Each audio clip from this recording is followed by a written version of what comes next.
Hi. Okay, so here is the part 2 of the video about there is nothing wrong with you. And in this video, I'm gonna share an exercise that you can do. So the purpose of this exercise is to learn to have more awareness about ourselves, awareness about our surroundings, to develop compassion for ourselves, for others, and hopefully with this awareness we can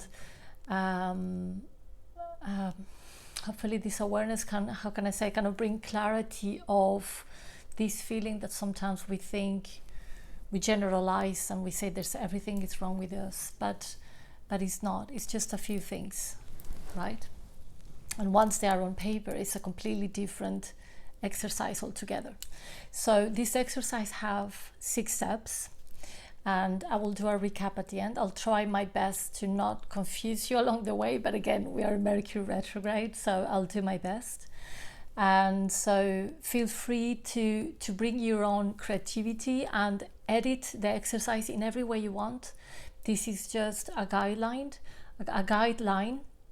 but of course feel what feels right for you, and adjust if it's absolutely fine.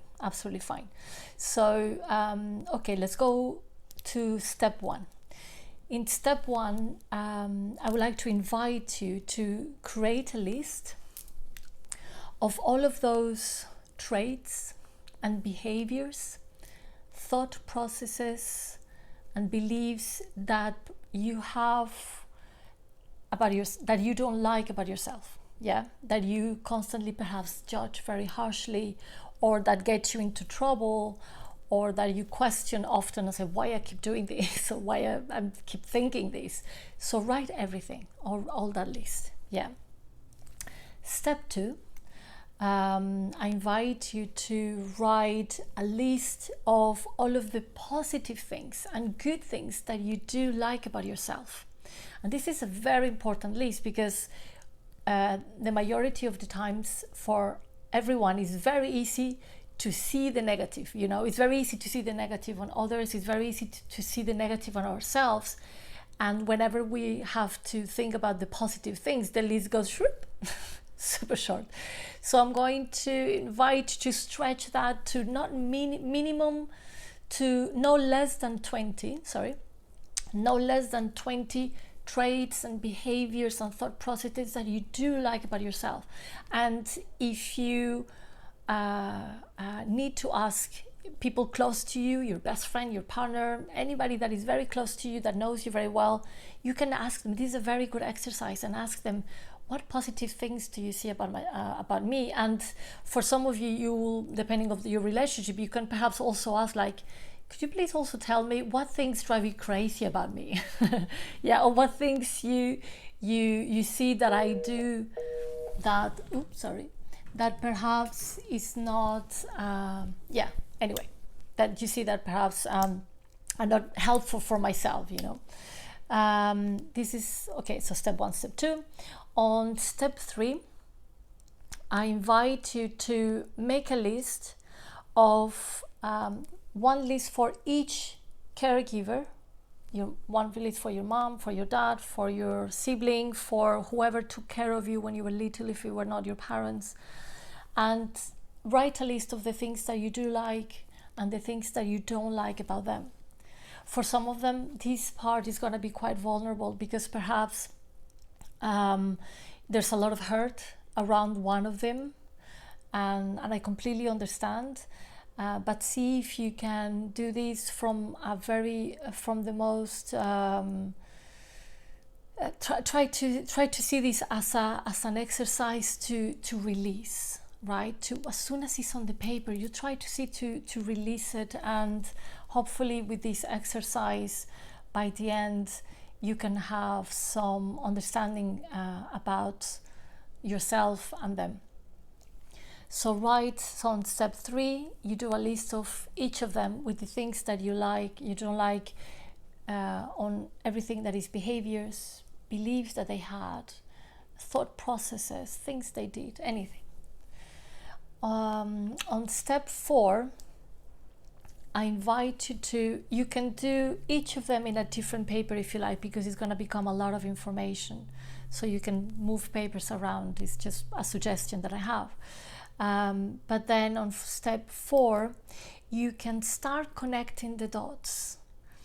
And this is also going to be a very vulnerable time for you, because you are going to perhaps start to realize that perhaps to that person that you felt more hurt from, you have adopted and learned a lot of their patterns, a lot of their behaviors, a lot of their things.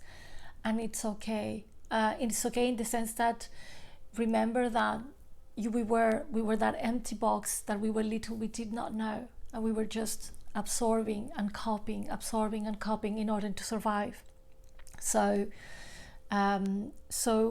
I do invite you to see this with a lot of love and compassion towards yourself, and a lot of compassion as much as you can towards them, because we need to understand that the people that took care of you when you were little, or they were doing the best that they could with the information that they had available also about themselves, and they brought all of their pains as well from their own caregivers and their own and the behaviors from those caregivers. They brought them as well into your relationship with them, and you absorb that too. So a lot of these traits might not be even theirs, might be their caregivers and their caregivers. So this becomes kind of a generation kind of thing that you don't need to go further down. The importance of this exercise is to see them, when you see them on the paper, and doing the exercise of disassociating yourself with them, because they don't belong to you. These things, you learn them because this is how what humans do to survive. They copy and absorb. And children, they don't know what's going to be good for them or not, right? So with a lot of compassion. So on that, when you start connecting the dots and you start to realize, okay, this thing that I don't like, they did used to do that, right? And the other thing that I invite you to do in step 5, when you start connecting the dots, is to, on those traits that you didn't like about them, that you didn't find a connection, try to see if you can reflect and meditate on each of them, just to double check, because oftentimes we have our blind spots, right? We coaches do as well. That's why we have our own coaches, so we can see our blind spots. So see if you can meditate and ponder into that, and see if some of these traits perhaps you've done, or perhaps you need to, they have multi-layers, and then you realize like, I do have this trait, but I've been doing it kind of in a slightly different way.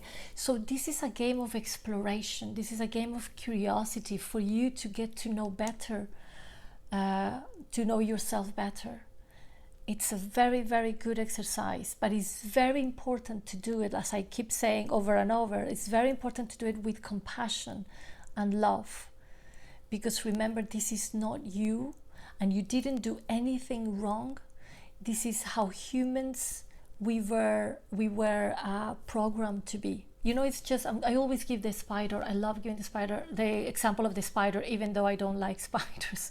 But you know, and even every animal, they are born, nobody teaches, the mother doesn't, you don't see teaching the spider what to do. The spider already is born with some programming.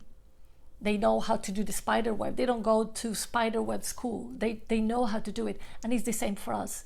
This trait of absorbing to survive, it's embedded in us as a program. So it's nothing wrong with that.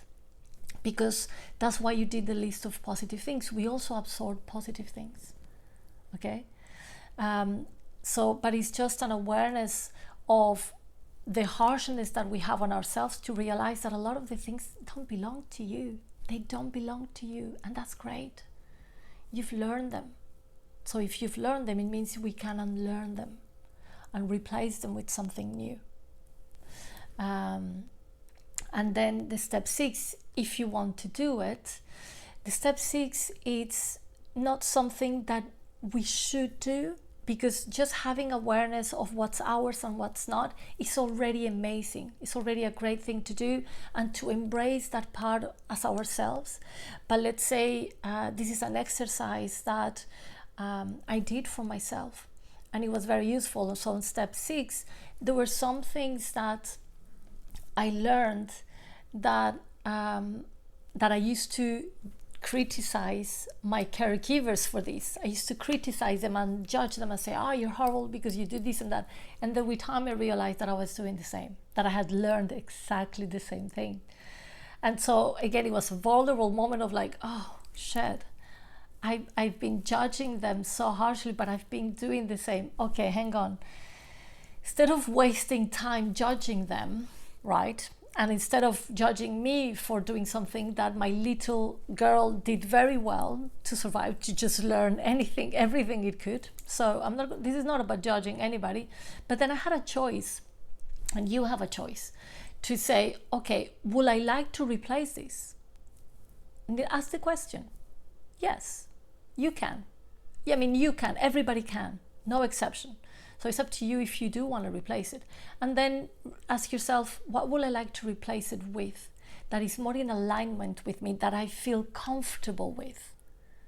This is not a one rule for everybody. Everybody's different, and it's really good to ask yourself this question. Go with your gut. What is your gut telling you? What is your heart telling you? What will I like to replace it that feels right for me? Yeah. And then what I really want to highlight in this point is that the compassion goes all the way through, in the sense that maybe you say, okay, I'm going to replace it with this other behavior or with this, and I'm going to be mindful every time not to react in the same way as always, or not to do these things, or not to treat myself in such a way, because I learned this from that person and I didn't like how they treated themselves. So why do I treat myself in the same way? It can be anything, right? So you want to replace that. Just bear in mind that it might take time to replace it, because it's a thing of logic. It's not a thing of you, it's a thing of logic. If we've been practicing this behavior and this habit for decades, then it's going to be very hard to change in 2 days. Yeah? So with a lot of patience, again, compassion, we can say, like, little by little, we can start replacing it for something new. Now, we hear a lot of the times to stop doing things, stop that habit and stop doing. Unfortunately, this is not how our brain works. As humans, when we say stop doing something, imagine it's like it creates a hole. And the brain doesn't like a hole, because it's like, what do you mean there's a hole? It doesn't feel safe. And so that's why we come back to the same pattern. So whenever we want to really stop doing something, it's not about stopping doing it. We need to replace it with something. So if you want to stop smoking, you need to replace it with something, hopefully something healthy, because otherwise there's no point. But so we need to replace with something, and that's how we can, in an easier way, I mean, that's not the only way, that's not the only solution, let's say, but it's a big component of stopping habits and things. We need to replace it with something else, okay? So that's why point 6 is about that. So I'm going to do a recap of all of the points, and I hope this exercise brings you a lot more clarity and a lot more kind of that love to yourself, that you haven't done anything wrong, that absorbing all of this is a human behavior, it's a human programming that we all have. But just the same way you learn it when you were little, now you can learn it in awareness. When you were little, you learn it without being aware. Now you do it with awareness. So here's the recap.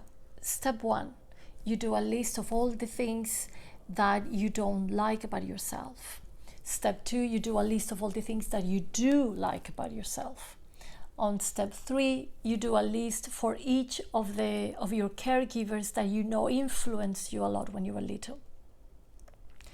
On step 4, you start connecting the dots and meditate on each of those traits from them, just to see if they connect to you in some way. Step 5 is you do the exercise of disassociating yourself from this trait. You see it in paper. You